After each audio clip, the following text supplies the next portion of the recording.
مش كل يخت هنأجره عشان ناخد جولة بيه أو نصطاد أو حتى نرقص ونتبسط أو حتى نتغدى فيه أو مثلا نعمل مناسبة لازم يكون في البحر الأحمر. يعني ما ممكن يكون في البحر المتوسط في مدينة اسكندرية. يلا بينا نكتشف مع بعض جمال البحر الأبيض المتوسط على جولة في يخت في مدينة الإسكندرية. ويلا بينا نبدأ الفيديو، بس قبل ما نبدأ ما تنسوش تعملوا لايك وكومنت وتشتركوا في القناة وتفعلوا الجرس عشان يوصلكم كل جديد من قناتنا وتاخدوا معانا كل الجولات. يلا بينا نبدأ الفيديو مع بعض. طبعا احنا كده في مرة جينا صحينا الصبح كده قلنا احنا عايزين ناخد جولة في اسكندرية في البحر، ومش عارفين نروح فين ولا نعمل ايه ولا حتى يتأجر بكام ولا كل الكلام ده. كل ده هنعرفه في الفيديو مع بعض. طبعا وصلنا منطقة بحري في اسكندرية جنب قلعة قايتباي. في الأول خالص لقينا كده مكان فيه بوابات.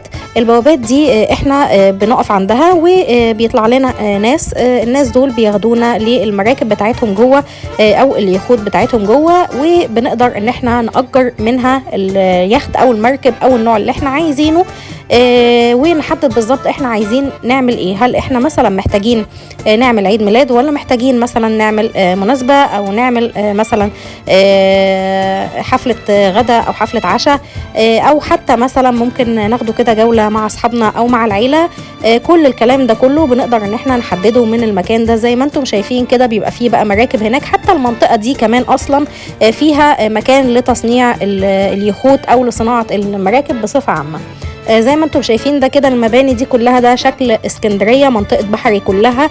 وزي ما انتم شايفين بقى القوارب والمراكب الشراعية والمراكب القديمة، كل الكلام ده بيبقى باين من هناك واحنا واقفين. وطبعا ما حبيتش انسى الناس اللي هي بتروح هناك في المنطقة دي علشان خاطر تأجر يخت او مركب يعملوا عليه يعني زي يوم كده للصيد عموما او يصطادوا. طبعا كل الكلام ده برضو بيبقى متوفر هناك. زي ما انتم شايفين كل الناس اللي ماشيه قدامنا دي كلها ناس شباب بيطلعوا لك بيقولوا لك انت محتاج تأجر انهي مركب او انهي يخت. طب عايزه بديكوريشن، عايزه من غير ديكوريشن، محتاج حد يصورك او لا. كل الكلام ده بيبقى هناك وانت بتسأل، وهناك هم بيقولوا لك الموضوع بيتم ازاي بالظبط. طبعا احنا لما وصلنا هناك سألناهم، قلنا لهم هو الفرد بكام لما بيجي مثلا يطلع على اليخت او المركب ده. تمام. احنا طبعا كنا طالعين مجموعة من اصحابنا وواخدين بقى الاكل بتاعنا والحاجات بتاعتنا كلها علشان ناخد جولة حوالي ساعة في البحر المتوسط كله.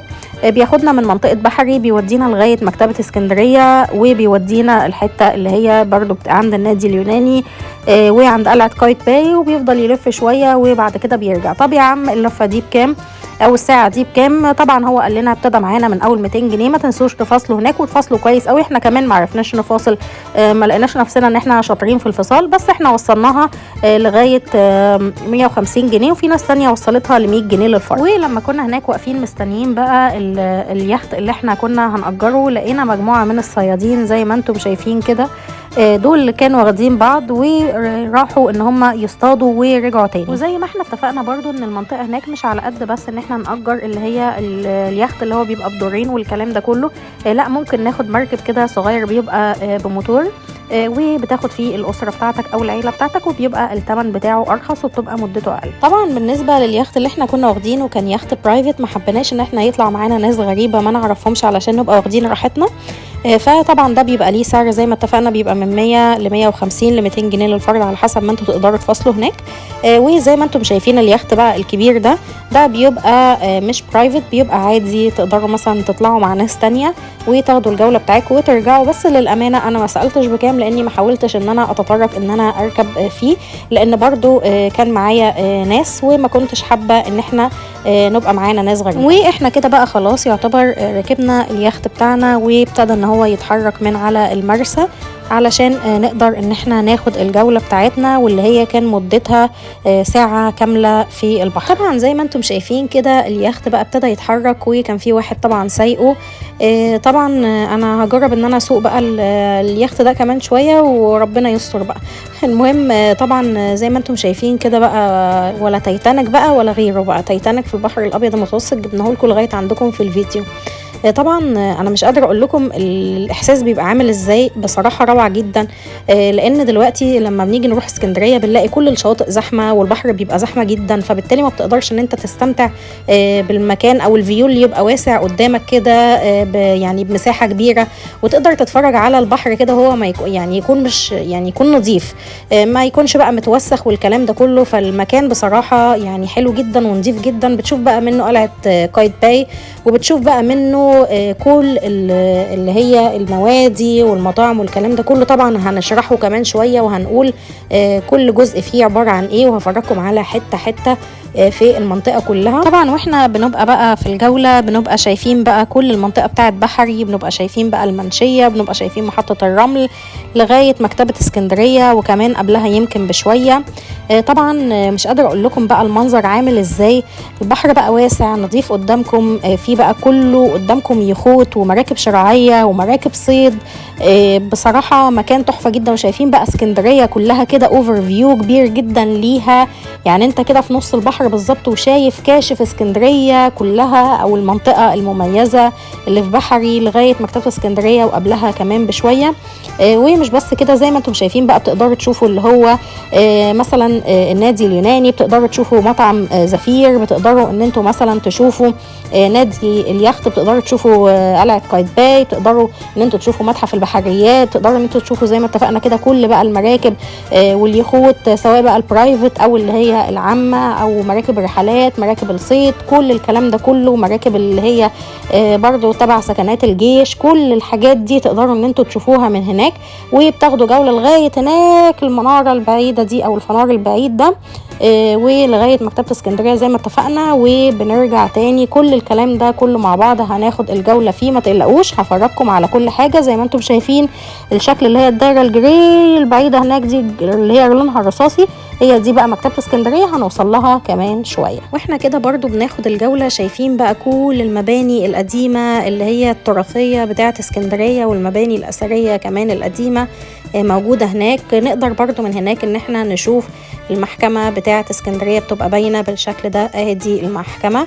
وبنقدر برضو من هناك ان احنا نشوف البنوك، منطقة برضو البنوك الموجودة هناك. وبتقدروا ان انتوا تشوفوا برضو من هناك اللي هو فندق سيسل، فندق شتايجنبرجر، تقدروا ان انتوا تشوفوا اوتيل وينسور، تقدروا ان انتوا برضو تشوفوا متروبول بيبقى باين برضو واحنا في الجو. وكمان بتقدروا تشوفوا السفارة الإيطالية من هناك، وتشوفوا كمان المطعم بتاع أتينيوس الشهير اليوناني. تقدروا ان انتوا تشوفوا برضو كافيهات ومطاعم كتيرة جدا وقهاوي تراثية من زمان جدا، بنقدر برضو كلها ان احنا نشوفها من الجولة دي.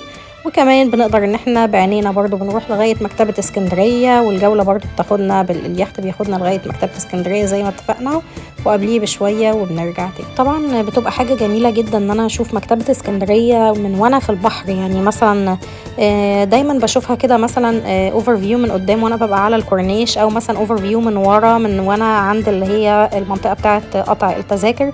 بس انا عمري ما شفتها من البحر بصراحه. ده حتى انا عايز اقول لكم على حاجه، ان كمان سان ستيفانو كان باين واحنا بناخد الجوله بتاعتنا. ابتدينا بقى نبعد عن مكتبه اسكندريه وندخل بقى عند القلعه، نقرب منها قوي. طبعا انا شفت الجزئيه دي بس انا مش قادره اميز هي ايه بالظبط، تقريبا ان هي برضو تبع منطقه الطابيه والقلعه والكلام ده كله. طبعا اليخت اللي احنا اخدنا بيه الجوله كان دورين بالشكل ده برضو. لما بنقف عند الجزئيه دي بنبقى قادرين ان احنا نشوف البحر برضو بيبقى باين كله. واللي عايز يحب ان هو يقعد فوق كده في المنطقه بتاعه الروف بيقعد، اللي عايز يقعد تحت برضه بيقعد، كل واحد على حسب التفضيل الشخصي بتاعه. طبعا زي ما انتم شايفين كده شكل مكتبه اسكندريه تاني، حاولت ان انا اجيبه لكم من كل اللي هو يعني الجوانب بتاعته الرئيسيه اللي بتبقى على الكورنيش. شايفين يعني بصراحه حاجه ممتعه جدا وروعه جدا. وبعد كده اليخت ابتدى ان هو يبحر بينا، ان هو ابتدى يودينا بقى المنطقة اللي هي عند الساري او العمود اللي هناك ده. معرفش بصراحة دي منطقة تبع ايه بالظبط، او يعني ليها علاقة بايه، بس برضو حبيت ان انا افرجكم عليها. بيروح عندها المراكب والقوارب اللي هي الصغيرة، او المراكب بتاعة الصيادين والكلام ده كله. بيبدأوا بقى يطلعوا يروحوا اماكن تانية بعد مكتبة اسكندرية وابعد كمان. بعد كده بنبدأ برضو اليخت بياخدنا ناحية اللي هي بقى قلعة قايتباي. تمام، بنقدر بقى ان احنا نشوفها ونقرب ناحيتها كده ونتفرج عليها ونستمتع بالمنظر الجميل ده. ونتفرج بقى على منظر اليخوت والمراكب وهي واقفة في مكانها. بيبقى منظر جميل جدا. الشكل ده احنا بنشوفه من النادي اليوناني ومن نادي اليخت ومن متحف البحريات والكلام ده كله، ومن مطعم زفير وكل الكلام ده. طبعا الحاجات دي معظمها عملت عنها ريفيوهات في القناة، لو انتم حابين تتفرجوا عليها انزلوا تحت شوية للقناة. في الأول هتلاقوا فيديوهات كتيرة جدا عن مثلا النادي اليوناني وعن أماكن كتيرة جدا موجودة في اسكندرية هتنبسطوا منها. أنصحكم ان انتوا تتفرجوا عليها. زي ما انتم شايفين كده خلاص تقريبا الجولة بتاعتنا خلصت، بس هو حاول ان هو يبطأ في المنطقة دي بحيث ان احنا واحنا راجعين افرجكم على متحف البحريات والنادي اليوناني والقلعة والكلام ده كله ونادي اليخت ومطعم زفير وكل الكلام ده. بحاول اعمل لكم زوم ان كده وزوم اوت برضو علشان تتخيلوا معايا. في مطعم هناك اسمه سدرة اللبناني برضو كنت عملت عليه فيديو. تمام وكده خلاص احنا راجعين، لفينا وراجعين تاني للمرسى بتاعنا علشان نخلص الرحلة وننزل خلاص من اليخت. والجولة بتاعتنا بصراحة كانت ممتعة جدا، اتمنى ان انتوا تكونوا استمتعتوا معايا. طبعا برضو انا حابة انوه عن حاجة كنت قلت لكم في الاول ان في مكان بتاع صناعة المراكب واليخوت، هو ده بقى. وعلى فكرة طلع في افلام كتيرة جدا ولسه بيطلع في افلام كتيرة جدا، بتبقى المراكب واقفة في مكانها كده بالشكل ده، والصنايعية والعمال والمراكبية بيصنعوا او بيجددوا او بيعملوا صيانة للكلام ده كله. وبكده يكون الفيديو بتاعنا خلص والجولة بتاعتنا خلصت. اتمنى ان يكون الفيديو عجبكم. لو عجبكم الفيديو ما تنسوش تعملوا لايك وتكتبوا لي كومنتات حابين ان احنا ناخد جولات تانية فين مع بعض او نعمل فيديوهات عن ايه الفترة الجاية. وتشيروا الفيديو في كل مكان علشان غيركم برضو يستفيد، وتفعلوا الجرس عشان يوصل لكم كل جديد من قناتي وتستمتعوا معايا بالجولات. ولو حابين تسالوني برضو اي سؤال انا موجوده تحت امركم في اي وقت. اتمنى ان يكون الفيديو عجبكم. زي ما قلت لكم ما تنسوش تعملوا لايك وكومنت وشير وتشتركوا في القناه وتفعلوا الجرس عشان يوصل لكم كل جديد. ميرسي جدا ليكم، اشوفكم في فيديو جديد. باي باي.